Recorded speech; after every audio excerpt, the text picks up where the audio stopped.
2 Raja-Raja pasal 2 ayatnya yang ke-19 sampai 20. Berkatalah penduduk kota itu kepada Elisa, coba lihat letaknya dengan baik, seperti Tuhan lihat. Tetapi airnya tidak baik, dan di negeri ini sering ada keguguran baik. Jawabnya, ambillah sebuah pinggan baru itu dan taruhlah garam ke dalamnya. Maka mereka membawa pinggan itu kepadanya. Kemudian bila ia ke mata air mereka dan melemparkan garam ke dalamnya serta berkata, beginilah firman Tuhan, telah kusehatkan air ini, maka tidak akan terjadi lagi olehnya kematian atau keguguran baik. Demikianlah air itu menjadi sehat sampai hari ini, sesuai dengan firman yang telah disampaikan Elisa. Puji Tuhan. Ini kita kalau melihat bahwa di satu kota di zaman Elisa pada zaman itu, saudara-saudara yang dikasih Tuhan, kita melihat bahwa kota di mana Elisa berada itu kotanya kelihatan baik.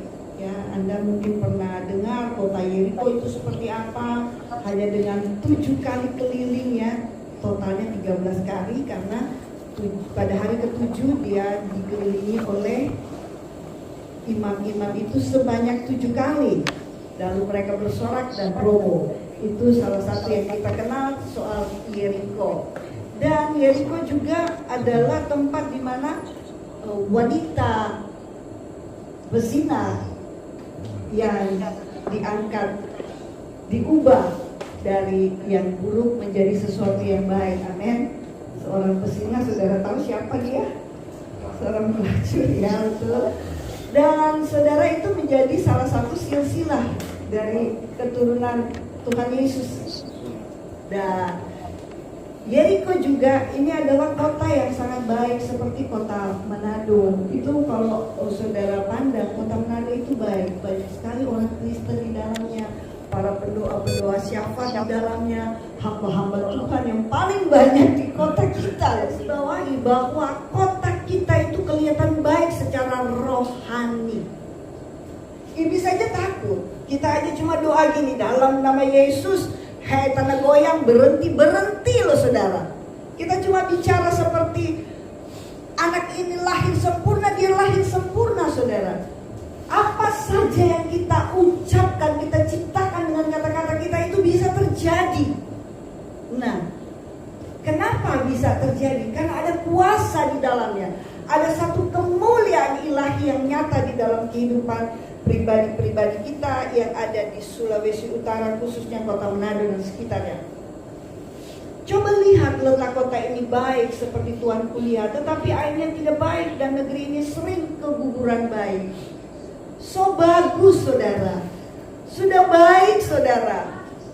Banyak pendoa-pendoa yang menghidupkan dengan kata-kata firman-Nya, dengan doa-doa profetiknya, tetapi ada banyak terjadi keguguran bayi rohani. Halo, apa yang harus kita lakukan?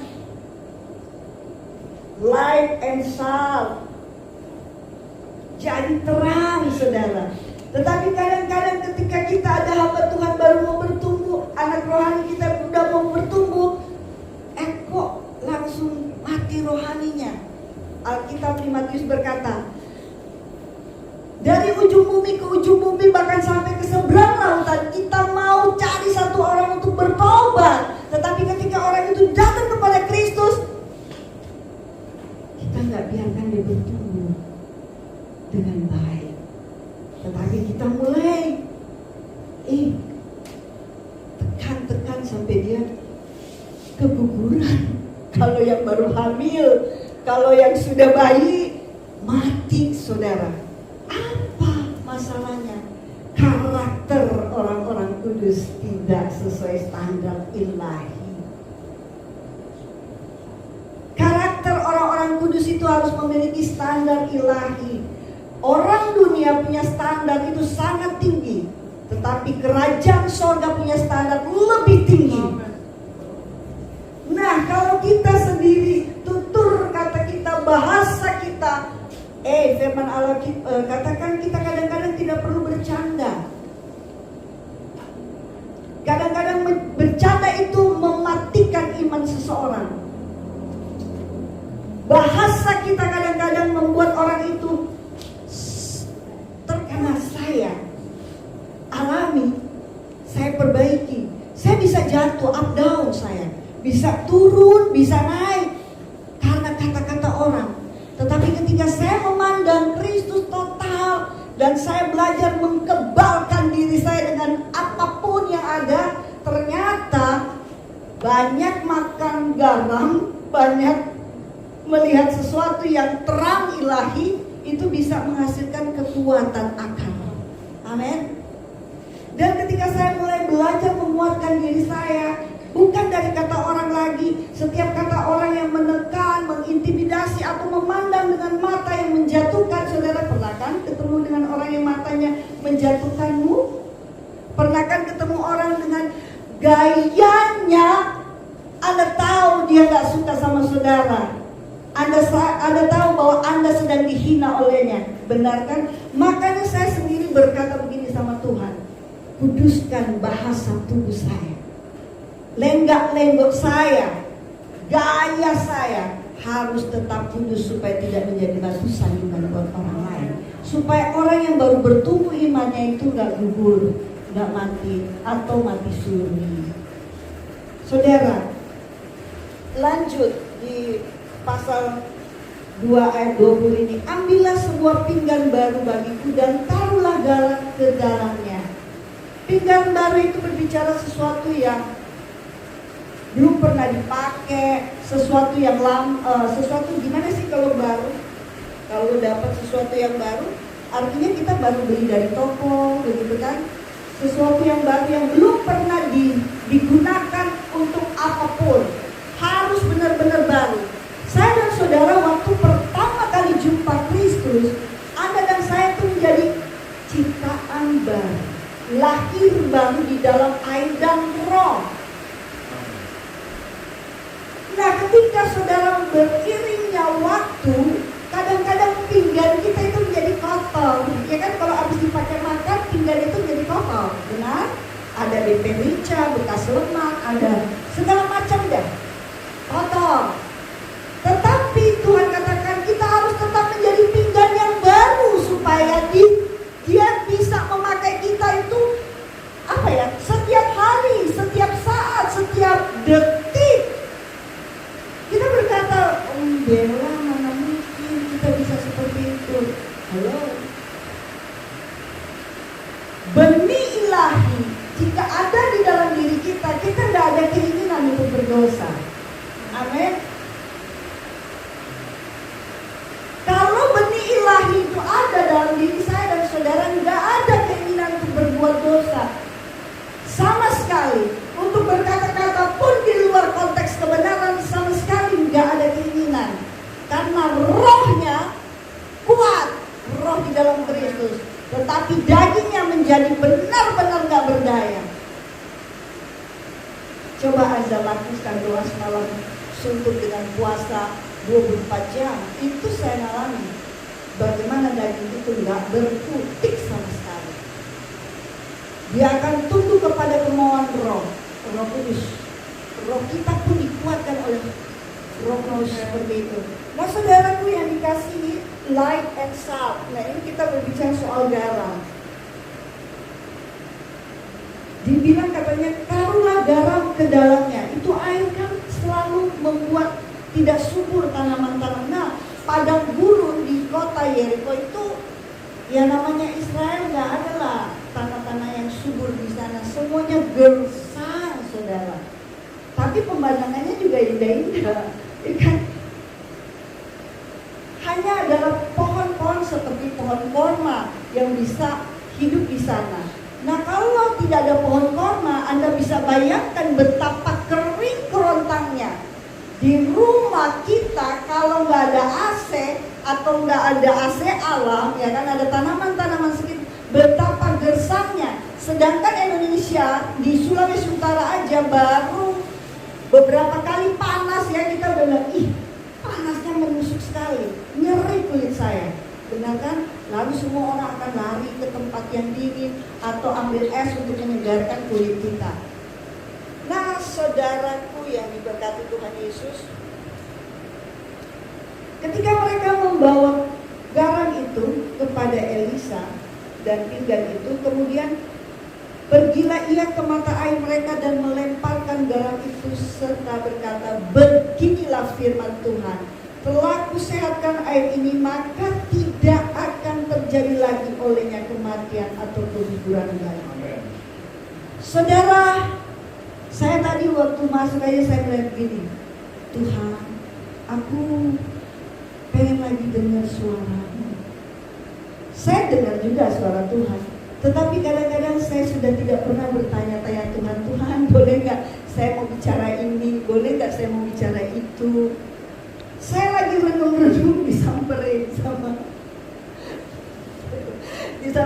Saya lagi renung-renung, Tuhan, saya ingin bertanya-tanya dengan Engkau, apa mau-Mu dalam hidupku sepanjang bulan ke depan.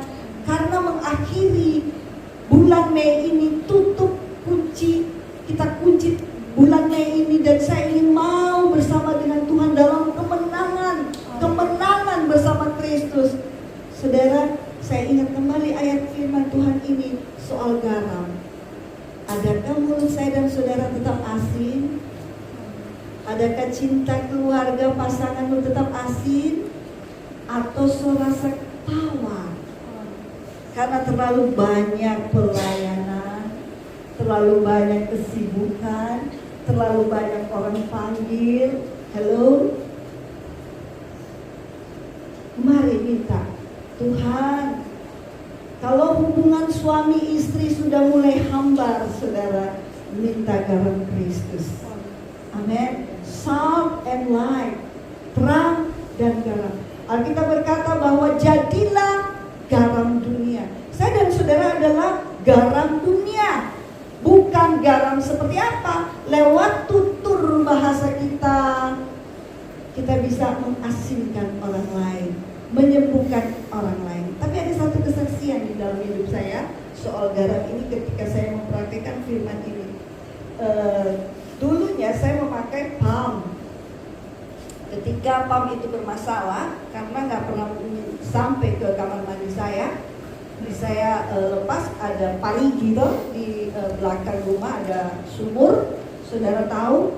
Dan saya setiap masak air itu kalau mendidih, saya pikir kalau udah 100 derajat cukuplah kuman-kuman pada mati. Tapi itu air nggak sampai 24 jam itu udah kayak busuk gitu. Tapi airnya jernih, bersih. Dan saudara tahu, saya sudah pernah beberapa kali curahkan minyak urapan, nggak terjadi apa-apa, saudara. Di tahun ini kapan hari itu, di kurang lebih awal-awal bulan Februari apa ya, awal tahun lah gitu, Februari apa Januari saya lupa. Ponakan saya berkata begini, Mami, coba taburi garam itu pagi. Oh baik, saya akan taburi garam. Saya bertindak dasar firman ini, saudara. Itu busuk loh. Jadi kami boleh makan, boleh cuci piring, boleh mandi, bisa sikat gigi di situ, nggak masalah sih. Tetapi kalau dimasak dia akan busuk nggak sampai 24 jam. Besoknya gitu. Masak hari ini, besoknya dia akan rusak.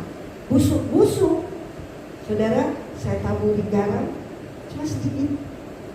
Saya berdiri atas firman ini dan saya ucapkan dalam nama Yesus. Udah, saya gemeteran. Saya ketakutan karena saya bilang impossible, hal ini mau terjadi, mustahil.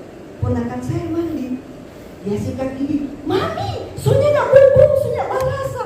Oh my God, kita langsung tutup forest, saudara, karena saya aja nggak percaya kuasa itu bekerja, saudara, dan itu terbukti di sumur saya.